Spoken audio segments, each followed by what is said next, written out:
Lord, palakasin mo ako sa mga oras na ito. Bigyan mo pa ako ng maraming inspirasyon para makamove on sa buhay ko. Ako ngayon, Lord, ay nakalubog sa isang problema na hindi ko lubos maisip kung bakit dumating sa aking buhay ito. Nalilito at parang nawawala na ako. Parang walang makapitan. At alam kong walang makakaintindi ng aking kalagayan. Bigyan niyo po ako, Panginoon, ng guidance para malaman ko kung ano ang dapat kong gawin at kung ano ang dapat isipin. Ibigay niyo po sa aking daan ang mga taong tutulong sa akin at maging tamang impluensya sa aking buhay.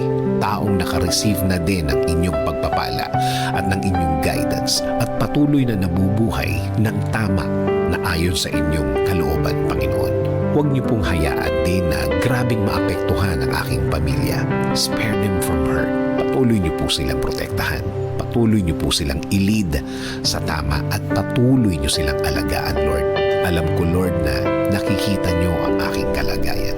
Nakikita niyo po kung paano ako nahihirapan. Huwag niyo po sanang hayaan na magtuloy-tuloy ang aking nararanasan, Panginoon. Kaya, Panginoon, patuloy niyong lagyan ng liwanag ang aking puso't isipan. Alam kong tutulungan mo ako ulit. Alam kong gagaan ang lahat ulit. Alam kong hindi na magtatagal. Darating na ang tulong niyo sa akin. Dasal ko, Lord, na patuloy mo akong bigyan ng lakas para sa araw-araw. Para mas maharap ko ang mga problemang ito. Bigyan mo ako ng talino para mas alam ko kung ano ang gagawin sa problemang ito. Patuloy akong maniniwala at kakapit pa din sa inyong presensya, Panginoon. Kakapit sa pangako po ninyo na lagi kayong andyan para sa akin at sa aking pamilya. Magfo-focus ako sa inyong pagmamahal sa akin dahil alam ko na kapakanan ko pa rin ang mangingibabaw sa bawat mahirap na sitwasyon sa aking buhay. Maraming salamat sa inyong kabaitan. Maraming salamat sa inyong biyaya. Maraming salamat sa ibibigay mong lakas at talino sa akin, Lord. Alam ko na lalakas na ako at tatalino sa mga araw at linggo na darating sa aking buhay. Itinataas ko din po ang aking bayan, Panginoon.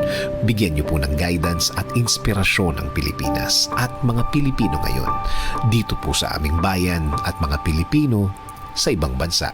In Jesus' name I pray. Amen. Sabi sa Psalm 46:1-3, God is our refuge and strength, an ever-present help in trouble.